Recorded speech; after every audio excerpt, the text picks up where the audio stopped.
Hello and welcome back to another 5-pose practice. In the month of February, our theme has been devotion, bhakti in the Sanskrit. And this is a practice that we're doing to begin to open ourselves to that love and devotion that is beyond our own capacity. And the practice that we're going to do today, the 5 poses that we're going to take today, are going to help us to illustrate how that devotion changes in quality throughout different cycles of our lives. When we are babies, our focus and devotion is simply on existing and nothing more. We don't have any particular interests. Our ego has not yet developed. We're just breathing, eating, sleeping, etc. So the focus at the beginning of our life is just on being. As we become babies and toddlers, we become much more curious, and our focus of our devotion, the focus of our attention, starts to flow outward. We're beginning to explore the outer world and what it means and what is our place in it. So we're going to take a pose to illustrate that. Finally, we become teenagers and adolescents, and what usually happens around that time of our life is that our devotion and our passion and our attention and energy is all flowing toward resistance. We start to notice what's wrong with the world.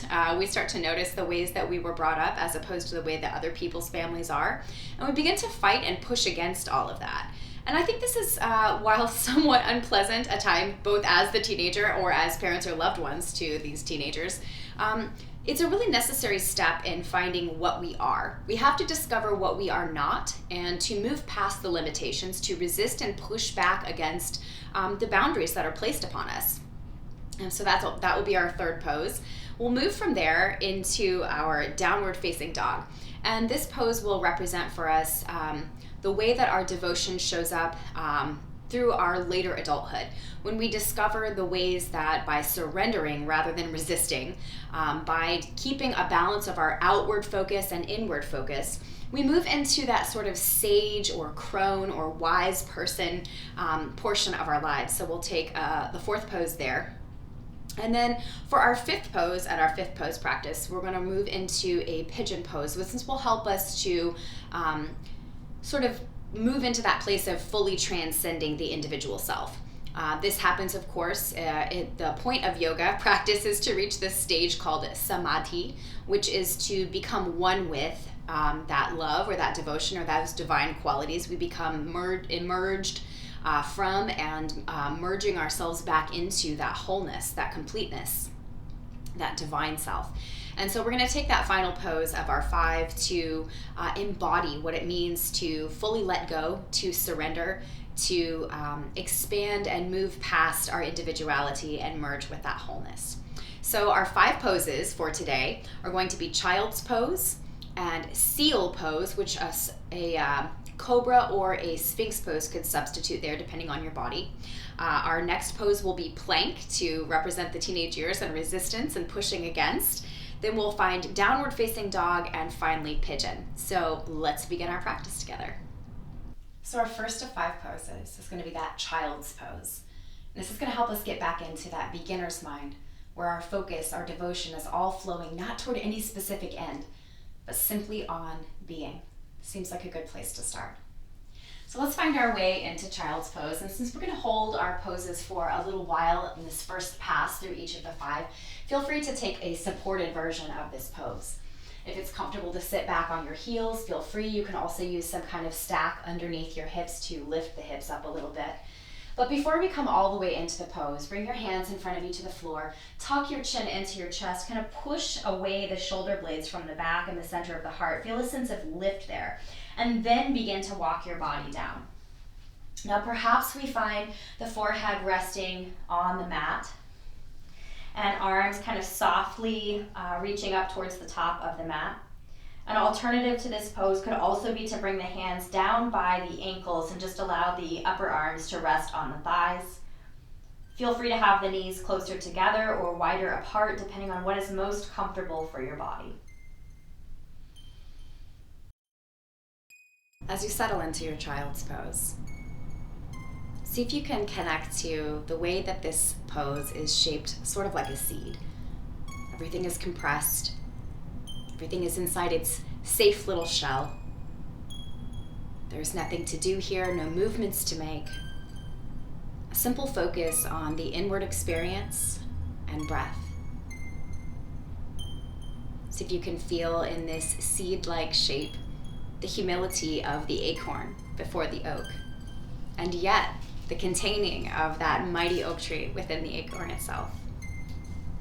Connect to your potential. Connect to your ability to move past your individual boundaries. Be patient. Allow for this rest and dormancy. Allow the time to ripen for you to awaken. And in the meantime, simply be, simply rest, and allow yourself to be flooded with the devotion to just being and nothing more.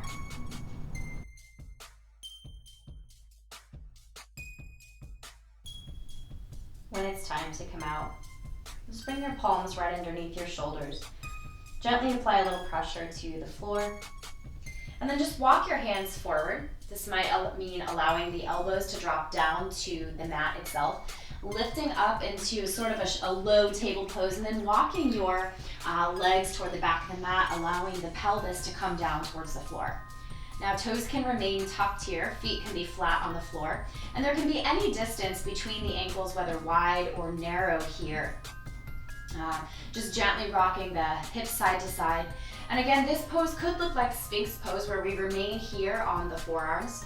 It could also be a little bit lower, where maybe the hands are supporting us as we lengthen the spine, pressing gently against the floor to lift the heart and lengthen the crown away.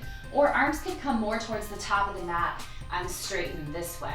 So those are sort of the three options that we can take for this pose. And then once you find your place, settle in, draw the shoulders back, lengthen the neck at the both front and the back to lengthen the crown away from the tailbone, soften the pelvis down into the floor. Let yourself breathe. Feel that sense of openness and exploration.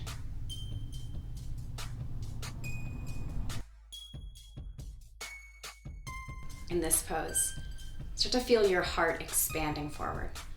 Start to feel your intellect and your understanding, your attention flowing outward from the self. Feel that sense of discovery and exploration, but also feel the effort involved in pushing yourself away from the floor. Beginning to lift, beginning to let the mind expand, beginning to open your heart to welcoming the place that you have in the world. Feel a sense of curiosity, that beginner's mind that sees everything with awe, that is both surprised and delighted by everything one sees, that doesn't yet have judgments of this is good or this is bad, but simply heart open, mind forward, vision open to all things new.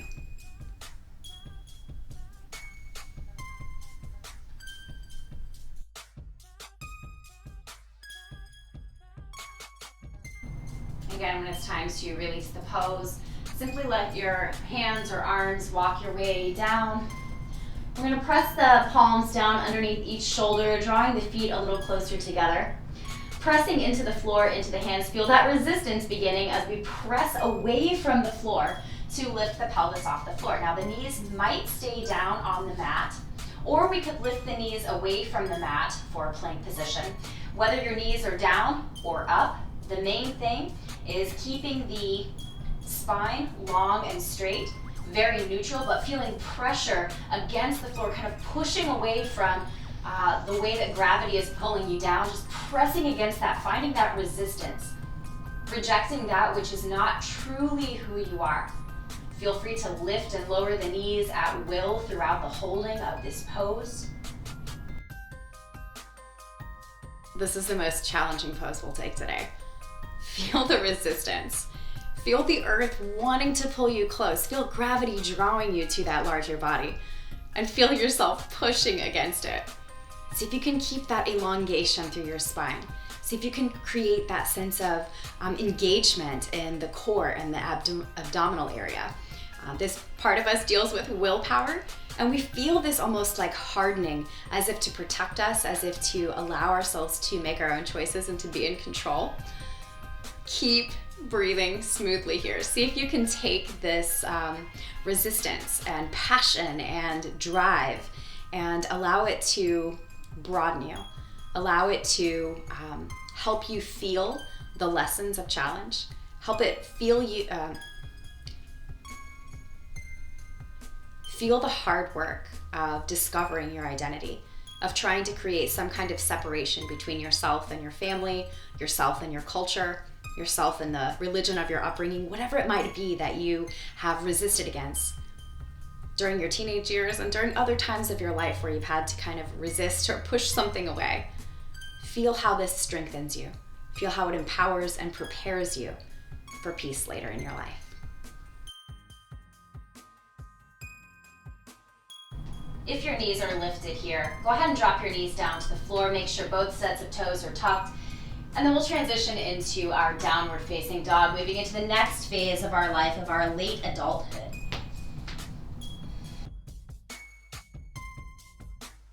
Feel how in downward facing dog, the body is in this beautiful triangular shape. Feel your body becoming the temple, starting to recognize that our body is not who we are. Our opinions are not who we are. Our actions are not even who we are. But beginning to slowly awaken to our identity as the truth and our individual human lives, and our focus, our passion, our devotion is not to advancing our own agenda, but toward advancing that agenda of love, of connection. Feel how there is some pressure here against the floor, a little bit of resistance, and also that sense of elongation through the spine, not through effort, but through softening. Feel the gentle inward gaze that's happening in downward facing dog. This part of our lives is about reflection. This part of our lives is about continuation and sustaining our lives. At this point, we're generally more aware of and proactive about our health and longevity. And in some ways, this downward facing dog helps to embody that sense. After we've reached the height of our available wisdom through our midlife, begin to step into our true wisdom of old age. So we're going to step the right foot forward first, bringing the right ankle behind the left wrist, dropping that right knee down to the mat behind the right wrist, and then either walking ourselves back so that the back leg is stretched out long behind us, or perhaps we take some kind of support underneath the right hip. We're going to start to feel that sense of merging as the hips come low to the floor. That sense of wonder that we felt as toddlers as we kind of push and lift ourselves away from the floor, letting our heart come forward, beginning to maybe even smile and send our attention outward.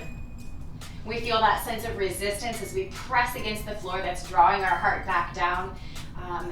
Noticing when rebellion is helpful or useful in life, when resistance can be good. And then beginning to soften everywhere. Letting go of what we think this pose should look like or feel like, and settling into the wisdom it has to offer us.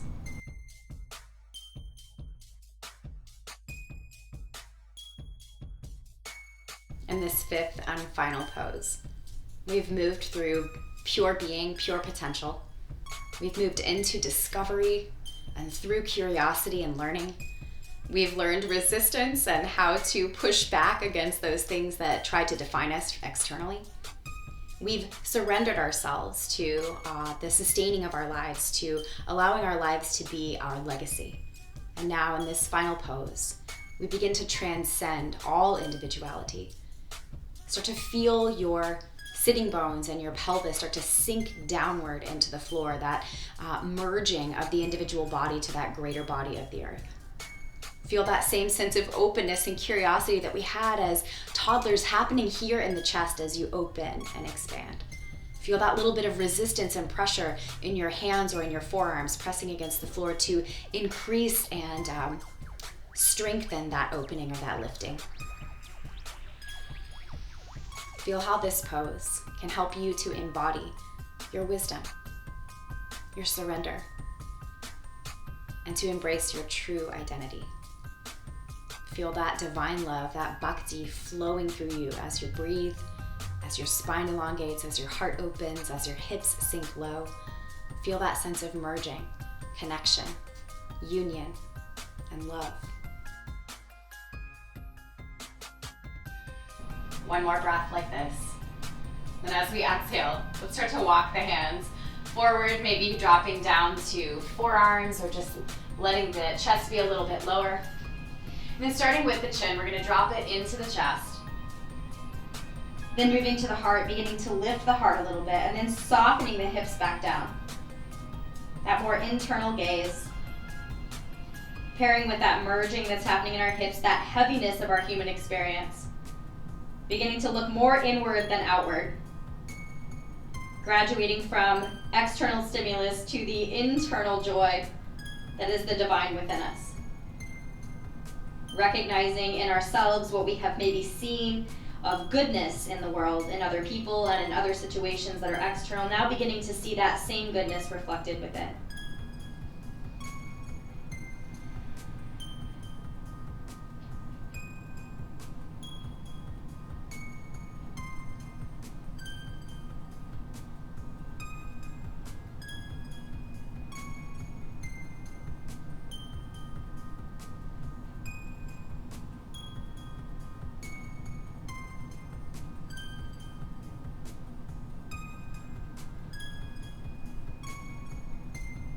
Rising back to a more neutral spine. Coming slowly out of the shape to return to downward facing dog so we can find our pigeon on the other side.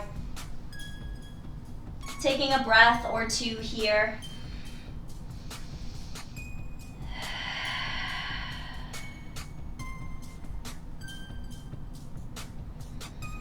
Then beginning to shift that left ankle now behind the right wrist. Left knee falling open to the left behind the left wrist. Either finding support under the left hip or walking that right leg back. Feeling child's pose in the hips as we settle in towards the floor. Feeling that curiosity and openness happen from our toddlerhood as we shine our heart forward. Maybe smiling in wonder and awe at what we see. Feeling that resistance and pressure of the hands or the forearms into the floor as we lift and open, pushing away to establish ourselves as a separate and individual being. And softening.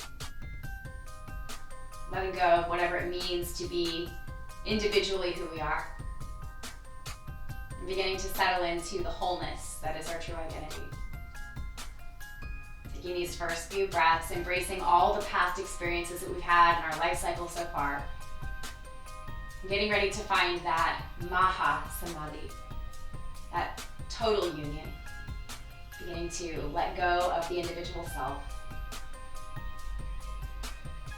Just as we did on the other side. Feel that sense of merging. Feel the heaviness of your human experience, sinking low in your hips, drawing you into that union with that greater body. Feel your curiosity and your openness to the outside world and your broadened heart. Feel the resistance of your rebellion as you press against the floor to lift your heart and elevate your mind. Feel that sense of surrendering to your purpose, discovering and beginning to act on that sustaining of your own life, not for your own sake, but to contribute more and further to love and oneness. And again, here as we transcend our individual boundaries and we begin to merge with that wholeness, consider that we have to offer both sides. We offer the best of ourselves. We offer our light, our love, our compassion, our patience. And we also offer our dark side, our anger, our resistance, our impatience, our inability to understand. We offer all these things. We offer our wholeness from wholeness back to wholeness. Maintain a smooth and gentle breath. So if you can just allow this wholeness, this transcendence to happen in you. Not through effort, but through ease. Not through forcing, but through allowing. Stay here, breathe, find your steadiness, and let go to it.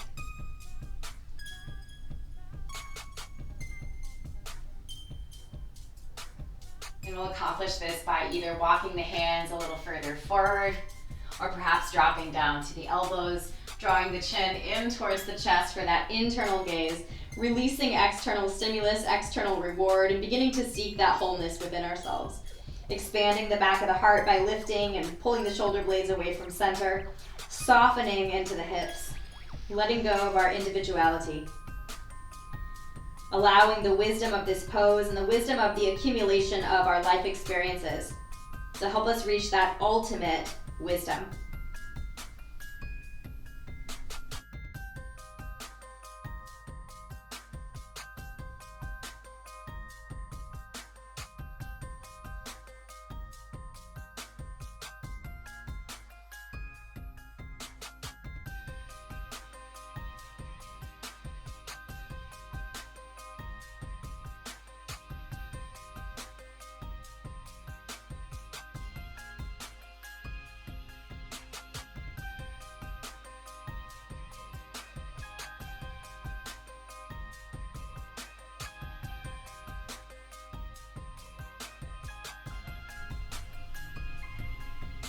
And again, when it's time to come out, neutralize your spine. Start to move your way back here by drawing that back leg forward again, coming to all fours. And let's begin this cycle again. This time we'll move a little bit more quickly between each of the 5 poses. So inhale into the back body, chin coming back to the chest, sink the hips low, find your child's pose. 5 breaths.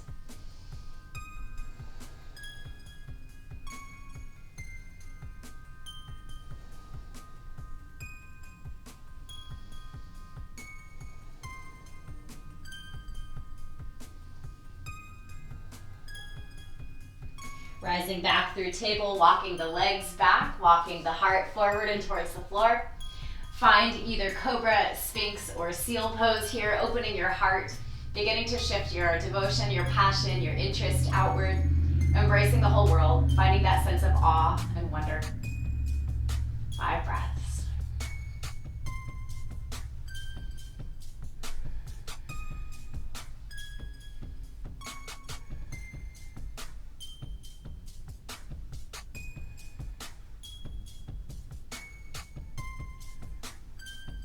Now that we've discovered what the wider world has to offer, release your body down, bring your palms underneath each shoulder. Either leaving the knees on the floor or lifting the knees, we're gonna rise up into our plank shape. You can also take a tabletop here with that flat spine. Knees can be lowered or lifted. You can also move your knees up and down with your breath, but again, 5 breaths. In our plank pose, pushing against that union, establishing ourselves as individuals, carving out our identity, deciding what we are and what we're not.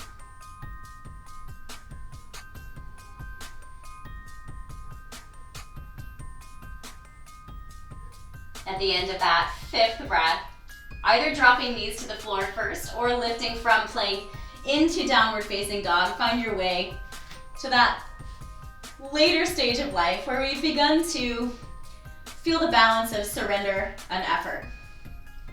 Letting our body become the temple, recognizing that temples are built and they are destroyed, but what they are built for, what they are meant to house is eternal.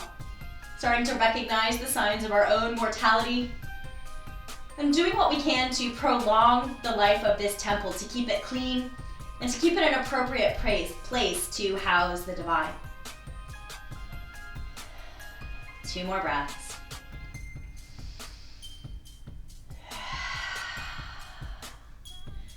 This time, let's start with the left leg coming forward first to find our pigeon pose. We'll take 5 breaths on each side, finding the pigeon pose that is appropriate for your body. First 2 breaths, find that openness. Feel the resistance, the wonder, the heart opening of the earlier stages of life. Last 3 breaths, walk your hands forward, tuck your chin to your chest, open the back body. Ultimate surrender. Letting go of the individual self, transcending, becoming whole.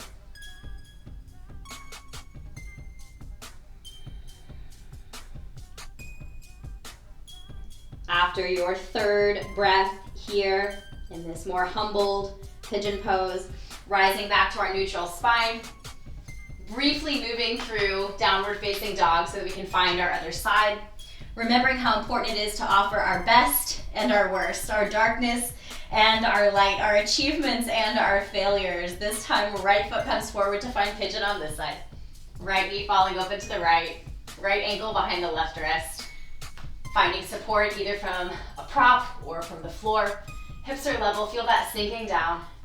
2 breaths with our heart forward, pressing into the resistance against the earth and carving out our individual identity. And then for the last few breaths, again, tucking chin to chest, walking the hands forward, perhaps coming to forearms, opening up the back body and surrendering the self fully. Experiencing samadhi, letting go of the individual to transcend into pure love and wholeness. Feel your breath flowing through you, receiving and giving.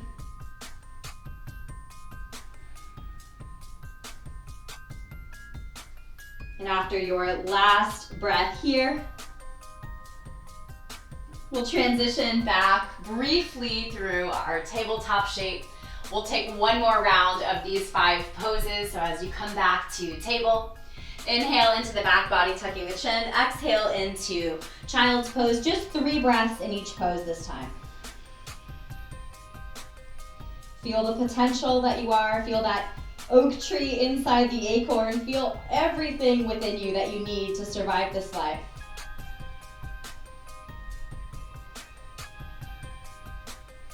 After that 3rd breath, walking forward, finding our back bend, whether that's cobra, sphinx, or seal. Opening our heart forward, offering our devotion and attention to the outside world, discovering. Breathing in our curiosity, learning everything we can.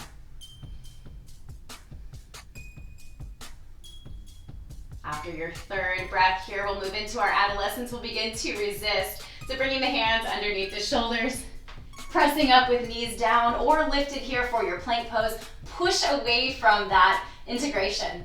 Develop your individuality. Feel empowered through the willpower center at the abdominal muscles.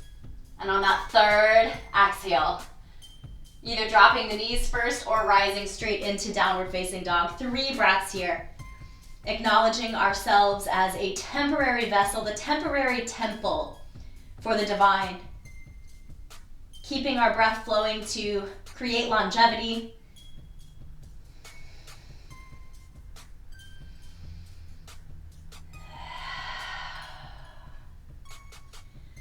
Then moving into our final phase of life, our wisdom. Right foot steps forward first, find your pigeon pose. Just 3 breaths here. So let's just stay lifted. Let's feel all the phases of our life culminating in this one pose. The resistance, the openness, the lengthening, the surrender. Feel all of it. 3 breaths.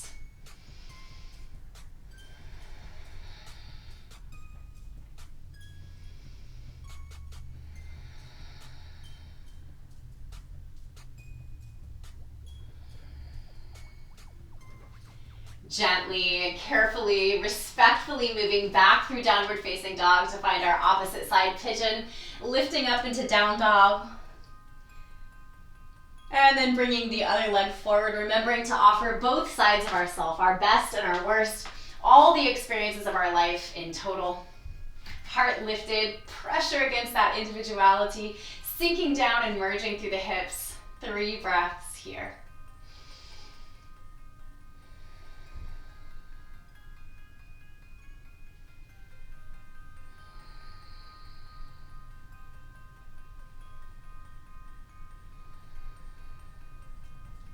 As it's time to let go, come briefly again back into our tabletop shape.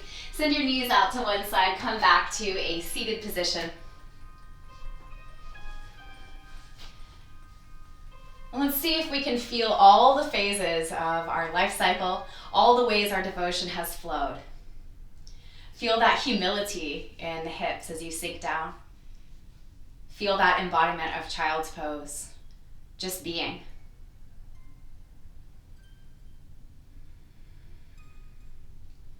Gently draw the shoulders back. Feel your heart open to the world outside. Elevate your mind. Feel yourself learning and growing. With your next few exhales, draw the abdomen tightly in towards the spine. Feel that resistance and that willpower, asserting your individual identity.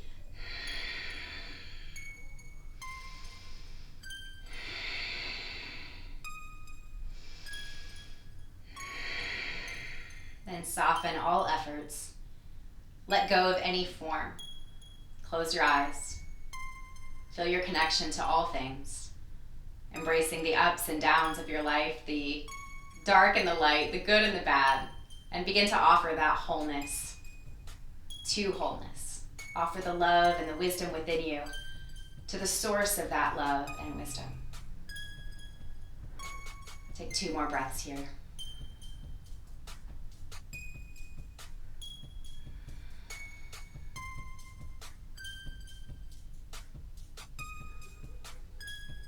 And to symbolize that union of samadhi or maha samadhi, draw the palms to press together and into the heart center. Let the chin drop down towards the chest, that humility, offering our individual selves wholly to that wholeness. We close our practice with our prayer of service that we might not only be the beneficiary of this practice, but that all living things will also be. Loka samasta sukhino bhavantu. May all beings be happy, healthy, safe, and free. Namaste.